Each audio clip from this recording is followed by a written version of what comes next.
नमस्कार साथियों, मैं प्रशांत परशुन द हिस्टोरिका के इस ऑनलाइन प्लेटफॉर्म पे आप लोगों का स्वागत करता हूं। देखिए, आज से हम लोग एक नए सीरीज का शुरुआत करते हैं, जो सीरीज का नाम होगा फैक्ट सागर। ये फैक्ट सागर आपके एग्जाम के अकॉर्डिंग जो फैक्ट्स, इंपॉर्टेंट फैक्ट्स है, जिसको कि लास्ट टाइम में आप कम टाइम में रिवीजन करना चाहते हैं, जो शॉर्ट नोट्स की तरह बनाए जाते हैं, वो सारे फैक्ट्स आपको एक जगह ला के दिया जाएगा। और इस फैक्ट को अगर आप लास्ट टाइम देख लेंगे तो वो आपके लिए बहुत काम आएगा एग्जाम में, क्योंकि आपको पता है कि सीयूटी पीजी के पॉलिटिकल साइंस के एग्जाम में आपसे जो पूछा जाता है, बहुत सारे फैक्ट्स पूछे जाते हैं। और आपका एग्जाम अब एकदम से नजदीक है। अगर आप एग्जाम की तैयारी अच्छे से करना चाहते हैं तो इस फैक्ट को बिना देखे हुए बिल्कुल नहीं आए, क्योंकि ये फैक्ट्स से डायरेक्ट क्वेश्चंस हर साल पूछे जाते हैं। तो आज जो हम लोग जिस फैक्ट्स को देखने वाले हैं, इंटरनेशनल रिलेशंस में जो इंपॉर्टेंट एग्रीमेंट्स हुए हैं, जो भी ट्रीटीज हुए हैं, बहुत सारे ट्रीटीज हुए हैं, स्टार्टिंग से लेकर एंशिएंट से लेकर अभी तक जितने भी ट्रीटीज हुए हैं, जो कि आपके एग्जाम में बार बार पूछे गए हैं या पूछे जाते हैं, ये सारे एग्जाम्स के को देखते हुए हम लोगों ने सारे इंपॉर्टेंट ट्रीटीज और एग्रीमेंट्स को जो लाए हैं, ये सारे आपके लिए बहुत ही इंपॉर्टेंट होगा। इन सारे ट्रीटीज को आप लोग बिना देखे हुए नहीं जा सकते हैं। ठीक है, तो स्टार्ट करते हैं। ज़्यादा टाइम नहीं लगाना है, आपको सारा इंपॉर्टेंट जो है ट्रीटीज देखते जाना है। और उसके बाद अगर आपको क्लास में जुड़ना है, डेली लाइव भी होता है हमारे चैनल पे, आप आ सकते हैं 11 बजे पॉलिटिकल साइंस का, जहाँ के आपको 25 MCQ PYQ को प्रैक्टिस कराने के साथ साथ उससे रिलेटेड जो कॉन्सेप्ट है उन सब का रिवीजन भी कराया जाता है। तो स्टार्ट करते हैं। लेकिन आज का जो फैक्ट सागर है, फैक्ट सागर में हम लोग देखेंगे इंपॉर्टेंट ट्रीटीज और एग्रीमेंट्स को। स्टार्ट करते हैं। देखिए, बहुत सरल है कि आपको ये क्या है, रिवीजन करना है। आपको लास्ट में रिवीजन के लिए रखना है। आपको ये पीडीएफ भी मिल जाएगा, ठीक है, हमारे जो व्हाट्सएप ग्रुप है और टेलीग्राम ग्रुप है वहां से। बाकी आप क्या करेंगे, अगर स्क्रीनशॉट भी लेना चाहते हैं तो ले सकते हैं। देखिए क्या है, 30 year of peace. 30 year of peace, जो 30 साल की शांति का समझौता हुआ था, वो एंशियंट टाइम में 446 में किसके बीच में? एंशियंट ग्रीक सिटी जो था, state of Athens and Sparta के बीच में। ये भी क्वेश्चन एक बार पूछा गया कि जो 30 ईयर पीस समझौता किनके किनके बीच में हुआ था, तो ये किनके बीच में हुआ था? एथेंस एंड स्पार्टा के बीच में, और enable the first Peloponnesian war. ठीक है, अच्छा क्वेश्चन ये था, पेलोपोनेशियन वॉर जो है वो किन किन के बीच में हुआ था? तो एथेंस एंड स्पार्टा के बीच में जो, और फिर ये 30 ईयर पीस हुआ था, जिसके तहत ये खत्म हुआ था, यहाँ पे शांति बहाल हुई थी। फिर मैग्ना कार्टा के बारे में बहुत बार पूछा जाता है। मैग्ना कार्टा क्या था? 1215 में आया था, जो कि रॉयल चार्टर था, जो कि राइट्स, जो पहले और फंडामेंटल राइट्स की बात किया था। इसीलिए जो भारत का कौन सा आर्टिकल है, ठीक है, भारत में जो फंडामेंटल राइट्स को मैग्ना कार्टा इसीलिए कहा जाता है। ठीक है, तो royal charter of rights agreed to king John, ठीक है, ये भी याद रखिए, king John of England granted certain right to feudal lords and barons, तो ये उनको दिया गया था। फिर वेस्टफेलिया का ट्रीटी सबको पता होना चाहिए, 1648। वेस्टफेलिया ट्रीटी 1648, ईयर याद रखना आपके लिए बहुत इंपॉर्टेंट हो जाता है। यह कम से कम एक क्रोनोलॉजी में अप्रॉक्स ईयर भी याद रखेंगे तो आपका काम बन जाएगा, क्योंकि आपसे क्रोनोलॉजी वाले क्वेश्चंस बहुत सारे लगातार एग्जाम में पूछ जाते हैं। तो पूरा एग्जाम को ध्यान रखते हुए ये फैक्ट्स आप अगर एक बार देख लेंगे तो आपका कोई भी क्वेश्चन जो फैक्ट से ट्रीटी से पूछा जाएगा, वो कोई भी एक भी क्वेश्चन नहीं छूटेगा।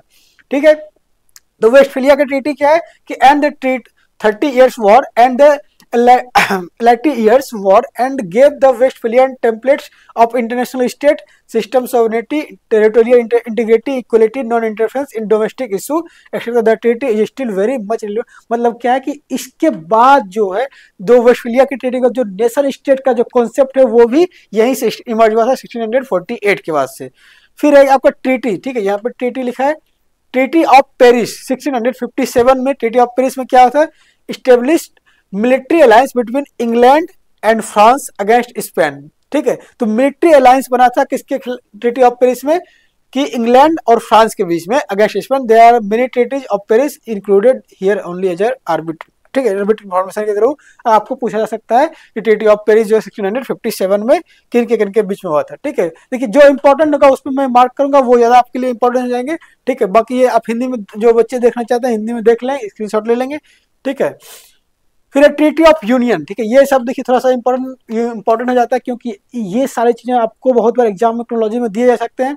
तो ट्रीटी ऑफ यूनियन कब हुआ था? 1707 में, सबको पता है ट्रीटी ऑफ यूनियन। और ट्रीटी ऑफ यूनियन में हुआ क्या था? United kingdoms of England and Scotland to created the Kingdom of Great Britain. तो ग्रेट ब्रिटेन का जो निर्माण होता है कहां से होता है? यही से, ट्रीटी ऑफ यूनियन 1707। फिर है पीस ऑफ यूट्रेक्ट, तो 1717 में ends the war of the Spanish succession. ठीक है, ट्रीटी ऑफ इलाहाबाद, ठीक है, ये जो इंडिया में जो भी जो कुछ ट्रीटी हुआ था वो भी आपको बता दें। ट्रीटी ऑफ इलाहाबाद 1765 में हुआ था। Mughal emperor Shah Alam to grant diwani rights to the British East India Company. India start British colony rule in India, मतलब जो प्रॉपर रूप से ब्रिटिश रूल स्टार्ट हो गया था ट्रीटी ऑफ इलाहाबाद में। और फिर ट्रीटी ऑफ पुरंदर, ये 1776 between the Peshwa Maratha and the British East India company. ठीक है, आप देख लेंगे पुरंदर की संधि हो गया, इलाहाबाद की संधि हो गया, यूक्रेट की शांति की समझौता हो गया। ट्रीटी ऑफ सैलाबाई, ठीक है, ट्रीटी ऑफ सैलाबाई जो है क्या होता है, between the Peshwa of the Maratha and the British East India Company to end the first Anglo Maratha war. First Anglo Maratha war को खत्म करने के लिए हुआ था। देखिए ये सब थोड़ा सा लेस इंपॉर्टेंट है क्योंकि ये थोड़ा सा हिस्ट्री से जुड़ा हुआ है, लेकिन कभी कभी बहुत सारे क्वेश्चंस में आप देखेंगे कि जो इंडिया का रिलेटेड ट्रीटी है वो भी बीच बीच ऑप्शंस में कहीं पे रहते हैं, तो आप वहां से एलिमिनेट कर सकें। एक बार इसको बस देख लेना है, जिसमें मैं मार्क करूंगा उसको अच्छे से याद करना है। ठीक है, फिर ये है आपका ट्रीटी ऑफ मैंगलोर हो गया 1784 में, टिप्पू सुल्तान के बीच में और ब्रिटिश ईस्ट इंडिया कंपनी के बीच में होता है। ट्रीटी ऑफ श्रीरंगपट्टनम 1792 में, और कार्नेटिक ट्रीटी, ठीक है, 1801 में ग्रेट ब्रिटेन अफोर्ड 200 रुपीज। ठीक है, और ये हो गया फिर ट्रीटी ऑफ पेरिस 1815, ये याद रखिए, ट्रीटी ऑफ पेरिस ये इंपॉर्टेंट हो गया। एंड कांग्रेस ऑफ वियना 1815 में, ये क्या था, after the end of Napoleonic. ठीक है, नेपोलियनिक ये इंटरनेशनल रिलेशन से क्योंकि जुड़ा हुआ हो जाता है, तो ये आपको याद रखना है। Treaty of Paris of 1815 and Congress of Vienna क्या था, after the end of Napoleonic war the 5 great powers of Europe, Australia, France, Persia, Russia and the United Kingdom entered into an agreement. This general consensus among the great power in Europe was called the Concert of Europe. ठीक है, lasted till the world war 1 तक ये चला था। फिर treaty of Sugauli 1816 between the East India company और नेपाल। ठीक है, ये सब याद देखिए, तो अगर थोड़ा बहुत ध्यान बस एक बार रीड करना है, इसको याद करने की जरूरत नहीं है। ट्रीटी ऑफ नैनी हो गया 1842 में हो गया। ठीक है, फर्स्ट ओपियम वॉर जो हुआ था 1839 में between United kingdom and China. ठीक है, जो ग्रेट ब्रिटेन के और चाइना के बीच में हुआ था वो। और ट्रीटी ऑफ लाहौर 1846 ये पता होगा आपको। And the first Sikh war between Great Britain and the Sikh empire. तो ये बाकी जो ट्रीटी है इसको रटना नहीं है, इसको एक बार रीड कर लेना, देख लेना है। अगर बाई चांस क्वेश्चन में आते हैं तो आप उसको कर सकते हैं। बाकी जो इंटरनेशनल रिलेशन से रिलेटेड ट्रीटी है वो आपको देखना है, हिंदी में जो बच्चे देखना चाहते हैं उसको स्क्रीनशॉट ले लेंगे। ठीक है, फर्स्ट जेनेवा कन्वेंशन, ये यहां से याद रखिए, फर्स्ट जेनेवा कन्वेंशन ये इंपॉर्टेंट हो जाता है। फर्स्ट जेनेवा कन्वेंशन कब होता है, 1864। फर्स्ट जेनेवा कन्वेंशन कब होता है, 1864। क्या था, establish the rules for the humanitarian treatment of battlefield casualties. जो भी कैजुअलिटीज होगा, जो लोगों को युद्ध में पकड़ा जाएगा, उसके साथ मानवता के साथ व्यवहार करना है। ठीक है, तो ये फर्स्ट जेनेवा कन्वेंशन था 1864 में। बहुत सारे जेनेवा कन्वेंशन होते हैं ह्यूमन राइट्स को लेके, वो आपको देखना है। ट्रीटी ऑफ बर्न, ठीक है, 1874 में, इसमें क्या था, setting of the universal postal union. ये आपको यूएन का जब क्लास लिए थे वहां भी बताए थे। Which became the second oldest international organization. The oldest international organization जो है वो टेलीकम्युनिकेशन है 1865 का। फिर ट्रीटी ऑफ गेंड मैक, ठीक है, गेंड मैक क्या है, 1879 में हुआ था। And the first phase of the second Anglo Afghan war. ठीक है, ये उतना नहीं है।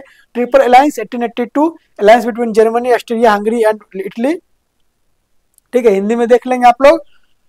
उसके बाद देखिए London convention, London convention of 1900। London convention of 1900 क्या है, convention for the preservation of wild animals, birds and fish in Africa, first international agreement on the wild life conservation. ये आपके लिए इंपॉर्टेंट इसलिए हो जाता है क्योंकि आपसे जो पॉलिटिकल थ्योरी है वहां भी क्वेश्चन पूछे जाते हैं इकोलॉजी से लेके। ठीक है, जो कंटेम्प्रेरी इशू है वहां पे, और बाकी इंटरनेशनल रिलेशंस में भी ये चीजें आ जाती है कि इंटरनेशनल रिलेशंस में पहली बार एनवायरनमेंट को लेके कौन सा बात उठी थी। ठीक है, तो ये आप याद रखेंगे, लंदन कन्वेंशन 1900 में जो हुआ था, जो कि फर्स्ट इंटरनेशनल एग्रीमेंट था वाइल्ड लाइफ कंजर्वेशन पे। ठीक है, फिर ट्रीटी ऑफ पोर्ट्समूथ जो होता है 1905 में, formally ended the 1904 Russo Japanese war जो है हुआ था। Japan defeated Russia giving confidence to the many Asian colonial nations, क्योंकि जापान ने रशिया को हरा दिया था। फिर इंटरनेशनल ओपियम कन्वेंशन, ठीक है, इंटरनेशनल ओपियम कन्वेंशन ये याद रखना है। ठीक है, the first international drug control treaty था 1912 में। Treaty of Brest Litovsk 1918 between Russia and the central powers. ठीक है, ये हिंदी में आप लोग देख लेंगे। ठीक है, उसके बाद देखिए ट्रीटी ऑफ वर्साइल, ये तो मोस्ट इंपॉर्टेंट होता है, ये तो क्वेश्चंस में आ सकते हैं बिल्कुल। 1919 में हुआ था, फर्स्ट वर्ल्ड वॉर के बाद हुआ था। 9 the most important of the peace treaties that brought world war 1 to an end, but it showed the second sowed, मतलब जो बीज, जो दूसरे विश्व युद्ध का भी बीज इसी ट्रीटीज में गाड़ दिया गया था। ठीक है, जब जर्मनी के साथ इतना ऐसा व्यवहार किया गया था कि वो फिर से वर्ल्ड वॉर 2 का यहीं पे बीज डाला गया था। World war 2 by treating Germany very harshly, also called treaty of Paris. Treaty of Versailles को ट्रीटी ऑफ पेरिस के नाम से भी जानते हैं, ये याद रखना है। ठीक है, ट्रीटी ऑफ रावलपिंडी, ठीक है, ये 1919 है। ठीक है, थर्ड एंग्लो वॉर हो गया। Treaty on the creation of the Union of the Soviet socialist republics 1922, birth of USSR जो होता है, यूएसएसआर का जो जन्म होता है वो यहीं से होता है। Treaty on the creation of the Union of Soviet Socialist Republic, और ट्रीटी ऑफ बर्लिन जो है 1926, Germany and the Soviet Union pledge neutrality. किसी मामले में हिंदी में देख लेंगे सब कुछ। ठीक है, फिर क्या है आपका केलोग ब्रिनेट पैक्ट और पैक्ट ऑफ पेरिस। ठीक है, 1928 में। ठीक है, तो ये सब आप जो united sign by Germany, France and the United State, they pledged not to take resources to war, this were series of treaties to avoid world war 2 को अवॉइड करने के लिए बहुत सारे ट्रीटीज जो किए गए थे, उसमें से ये थे। Geneva conventions on prisoners of the war. ठीक है, जेनेवा कन्वेंशंस के बारे में आपको बताया, तो 1929 में जेनेवा का जो कन्वेंशन हुआ था वो किस पे था? प्रिजनर्स पे, प्रिजनर्स ऑफ वॉर पे। Establish rules for the treatment of prisoners of war, predecessors of the 1949 third Geneva convention. ठीक है, फिर इसके बाद 1949 में थर्ड जेनेवा कन्वेंशन होता है, ये सेकंड था, Geneva convention on prisoners of war. ठीक है, ये याद रखेंगे आप लोग। ठीक है, फिर है strategy of Westminster 1939, create the British Commonwealth. British Commonwealth create किया गया था। ब्रिटिश कॉमनवेल्थ थोड़ा इंपॉर्टेंट टॉपिक होता है इंटरनेशनल रिलेशंस में, तो आपको ये 1931 में ये याद रखना है। ठीक है, ये फिर इंपॉर्टेंट होता है मोंटेविडियो। ठीक है, मोंटेविडियो conventions 1933, the conventions Codify the declarative theory of statehood as accepted as a part of customary international law. It also states rights and duties of states, give 4 criteria to statehood: a permanent population, a defined territory, government and capacity to enter into relations with the other states। मतलब जो relations states के साथ बनते हैं वो किस तरीके से बनेंगे, उसके लिए क्या रूल्स होंगे, वो स्टार्ट किया था मोंटेविडियो कन्वेंशंस में 1933 में। ओके, याद रहेगा यहाँ तक। नेक्स्ट क्वेश्चन पे चले। नेक्स्ट क्वेश्चन कह रहे हैं कि नेक्स्ट जो आपका ट्रीटीज है उसको देखिए। ठीक है, तो म्यूनिक एग्रीमेंट 1938, ये भी बहुत बार आया है, ये तो नेट के भी पेपर में आते रहते हैं, और यहाँ तो आपका अभी तक नहीं आया, लेकिन देख सकते हैं आ भी जाए तो एग्रीमेंट आपको एक बार याद रखना है। म्यूनिक एग्रीमेंट क्या है? यूगोस्लाविया सरेंडर द सुडेट, जो है आपका सुडेटलैंड जो है जर्मनी को सरेंडर कर दिया गया था। फिर आपका मोंटेव रिवेंट्रॉप पैक्ट। ठीक है, मोंटेव रिवेंट्रॉप पैक्ट 1939 में, also known as a Hitler Stalin pact. Hitler और स्टालिन के बीच में जो एक शांति समझौता हुआ था कि हम दोनों कुछ नहीं करेंगे, न्यूट्रल रहेंगे, ये सब जो बातें हुई थी वो, ठीक है, मोटलो रिवेंट्रॉप पैक्ट के नाम से जाना जाता है। पैक्ट ऑफ स्टील है, तेहरान कॉन्फ्रेंस है, ये सब आप लोग देखेंगे। ठीक है, जो इंपॉर्टेंट होगा उसको हम बता देंगे। तेहरान सम्मेलन 1943 में हुआ है, ईरान के एंग्लो सोवियत आक्रमण के बाद। ठीक है, ब्रेटन वुड्स सिस्टम, ये देखिए, ये आपका यहाँ से बहुत ज्यादा इंपॉर्टेंट स्टार्ट हो जाएगा। ब्रेटन वुड्स सिस्टम 1944, क्रिएट क्या होता है? IMF and world bank, Bretton Woods exchange system for global trade, और the exchange system came to an end. End कब हुआ था ये सबको नहीं पता होता है। एंड 1973 में हुआ था, 1973 में एंड हो गया था, ये आपको याद रखिएगा। और दूसरा क्या है? ड्यूम्बर्टन ऑक्स कॉन्फ्रेंस, ये स्टार्टिंग था जहां की यूएन का जो स्टेब्लिशमेंट है उसकी जो रूपरेखा है, जो बातचीत की गई थी, वो यहीं से स्टार्ट हुआ था। Also called the Washington conversation, idea of setting the UN were formulated. जो आपका P5 जो कंट्री है, रसिया हो गया, यूएसए हो गया, ब्रिटेन हो गया, ये सब लोग आए से साथ में बैठे और इन्होंने फ्यूचर में यूएन किस तरीके से सेट किया जाएगा, उसका किस तरीके से एजेंडा होगा, ये सारी चीज़ का डिस्कशन पहली बार जो की गई थी ड्यूम्बर्टन ऑक्स कॉन्फ्रेंस में, ये याद रखना है आपको। फिर याल्टा कॉन्फ्रेंस याद रखना है 1945 में, also known as the Crimea conference. ठीक है, of the victors the allied powers to decide the post World War II world, attended by US President Franklin Roosevelt, British का prime minister Winston Churchill and Soviet का जो Joseph Stalin थे, ये सब लोगों ने याल्टा कॉन्फ्रेंस में भाग लिया था। ठीक है, याल्टा कॉन्फ्रेंस याद रखेंगे 1945, ये आपके लिए क्या हो जाएगा, ये तीनों इंपॉर्टेंट हो जाएगा। फिर है पोस्टडेम कॉन्फ्रेंस 1945 का। पोस्टडेम कॉन्फ्रेंस क्या है, other conference of the allied power to plan post war peace. Post world war 2 के बाद जो पीस को किस तरीके से स्टेब्लिश किया जाएगा, इसके बारे में यहाँ पे बात की गई थी। ठीक है, इतना याद आ गया पोस्टडेम कॉन्फ्रेंस 1945।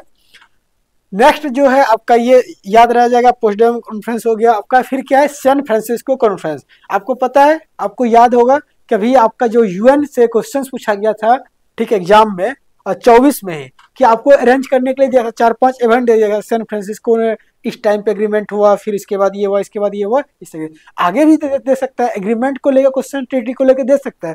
ट्रीटी से ये क्वेश्चन पक्का आएगा आपको। ट्रीटी सब एक बार इंपॉर्टेंट ट्रीटी जो इंटरनेशनल रिलेशंस को लेकर, वो जरूर देख लीजिए। सैन फ्रांसिस्को कॉन्फ्रेंस हो गया 1945। UN setup 51 Nations. पोलैंड जो है बाद में किया था, पहले स्टार्टिंग में 50 नेशन ने किया था पहला दिन। ठीक है, sign the UN charter on June 26 June 1945, यानी 26 को सबने किया था, 27 को पोलैंड ने किया था। 1947 में क्या होता है, गेट। ठीक है, गेट कब खत्म हुआ सबको पता है। ठीक है, आप सबको पता है कि WTO 1995 में बना, गेट खत्म हो गया। लेकिन गेट बना कब था, general agreement on tariffs and trade, ये बहुत सारे बच्चों को नहीं पता होता है, तो ये आपको याद रखना। 1947 में a legal agreement between many countries signed at Geneva in 1947 whose overall purpose was to promote international trade by reducing or eliminating trade barriers such as tariffs or quotas. On 1st January 1995, WTO started functioning as a new avatar of GATT, though GATT still exists. GATT अभी भी exist करता है, लेकिन GATT का जो नया form है वो WTO, जो कि ज्यादा मतलब माना जाता है। ठीक है, फिर नाटो। ठीक है, ये सब इंपॉर्टेंट है, ये इसको नहीं, ये सब अभी जो बता रहे हैं ये सब इंपॉर्टेंट। नाटो जो नॉर्थ अटलांटिक ट्रीटी 1949 में हुआ था, also known as Washington treaty of NATO was set up. ठीक है, फिर treaty of London. Treaty of London 1949 में हुआ था, created the Council of Europe. Council of Europe यहीं से स्टार्ट हुआ था। ठीक है, फिर आपका यूनिवर्सल डिक्लेरेशन 1948 में होता है, ये सबको पता है। Geneva genocide convention, genocide convention 1948 में साइन एट पेरिस। ठीक है, क्रिमिनलाइज द जेनोसाइड। जेनोसाइड को जो क्रिमिनलाइज किया गया था, कब किया गया था, 1948 टाइम में, और जेनोसाइड कन्वेंशन के नाम से ये ट्रीटीज जाना जाता है। ठीक है, चलिए नेक्स्ट चलते हैं। ये हिंदी में आप लोग देख लेंगे, स्क्रीनशॉट ले लेंगे हिंदी के लोग के बच्चे। ठीक है, तो इतना ये एक इम्पॉर्टेंट ट्रीटी अभी तक जो यहाँ तक था, और भी जो कुछ ट्रीटी जो है उसको अलग बताएंगे। ये इतना इम्पोर्टेंट ट्रीटीज था जो कि आपके एग्जाम के लिए बहुत ही इम्पोर्टेंट था। ठीक है, ये ट्रीटीज बिना देखे आप एग्जाम में जाने का बिल्कुल भूल ना करें। ठीक है, ये अगर भूल कर रहे हैं तो आपसे बहुत ज्यादा गलती हो जाएगा। बाकी अगर आपको एक अच्छा रिवीजन चाहिए, अच्छा क्लास चाहिए, अच्छा कॉन्सेप्ट के साथ रिवीजन चाहिए, और उसके साथ MCQ का भी प्रैक्टिस करते हुए रहना चाहिए, क्योंकि आपका अभी के टाइम में लास्ट में 25 दिन जो है MCQ का जितना ज्यादा से ज्यादा प्रैक्टिस करेंगे वही आपके लिए इंपॉर्टेंट होगा, क्योंकि MCQ ही आपका अभी जान बचाएगा। ठीक है, MCQ प्रैक्टिस करने से क्या होगा, आपका स्पीड बढ़ेगा, एक्यूरेसी बढ़ेगा, आपको पता चलेगा किस एरिया में अभी भी आपको काम करने की जरूरत है। क्योंकि देखिए बहुत काम तो नहीं हो सकते, लेकिन अभी इतना टाइम है कि अगर आपका कुछ टॉपिक छूट रहा है तो उसको आराम से कवर किया जा सकता है। अभी बहुत 25 डेज टाइम होता है, तो इसलिए इस चीज को डेली आप लोग 11 बजे लाइव क्लास में जुड़ के इस चीज का फायदा उठा सकते हैं। बिल्कुल फ्री ऑफ कॉस्ट रहता है, यूट्यूब पे क्लास होता है। ठीक है, तो इसमें आप लोग बिल्कुल जुड़े, और उससे आपको जुड़ने से बहुत ज्यादा एग्जाम में फायदा होगा, क्योंकि एग्जाम देने के बाद अगर आप वो क्लास देखेंगे तो आप बहुत पछताएंगे, काश पहले देख लिए होते। ठीक है, मिलते हैं नेक्स्ट क्लास में, तब तक के लिए धन्यवाद।